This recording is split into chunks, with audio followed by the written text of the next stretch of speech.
Why is mobility so important? Well, it helps keep the body limber, and it also increases our range of movement that we have for everyday activities. Things like washing your hair or looking over your shoulder while you're driving, and even playing with the grandkids. So let's follow Richie and Emma through these next two movements. So today we're going to look at some mobility exercises. The first exercise we're going to look at is called heel toe, and this mobilises the ankle. So either standing up nice and tall or in a seat. I'll run you through the standing option first, and then I'll run you through the seated option. So you might want to stand side on to a chair, standing up nice and tall, feet hip width apart. All we're going to do is place the heel out in front, and then we're going to lift the foot and place the toe on the floor. We want to try and make sure that we touch the floor in the same place with the heel as what we do with the toe. We want to be aiming to do between 8 and 10 reps. If you find that's a little bit more difficult, maybe just try to start off by aiming for 4 to 5. Once you've done one side, bring that feet back and then swap sides. So it's your heel and then your toe.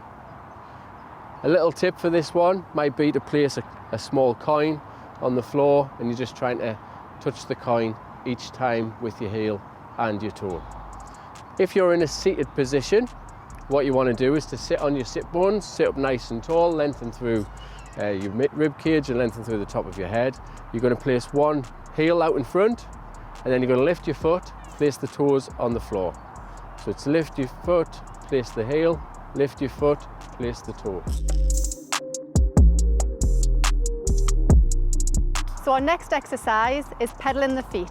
This exercise can be done standing or in a seated position. So first we'll run through the standing. You might need a chair or a kitchen bench for your support.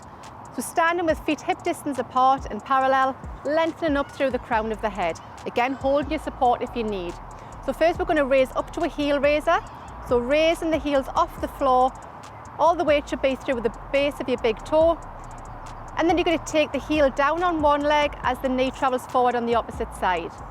We're going to raise back up onto the toes and then change inside. So the heel lowers as the knee travels forward, and then raise and back up. So we're going to look to do about 10 of these, slow and steady, always lengthening up through the crown of the head, eyes looking forward. Again, just breathing at a regular pace. You've done yours, back up that heel raiser and then lowering the heels with control.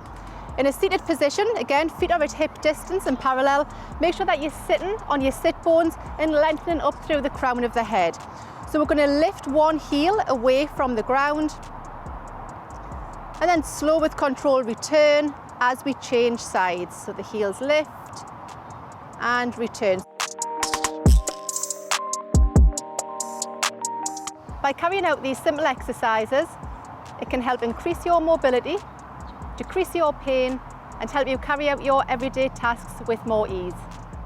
You may wish to use support during these movements. Try and control the movements as you go through the repetitions. Don't forget about adding your progress to an exercise diary. And if you'd like to give some more exercises a go, you can visit the website of Gateshead Older People's Assembly, or you can give them a call.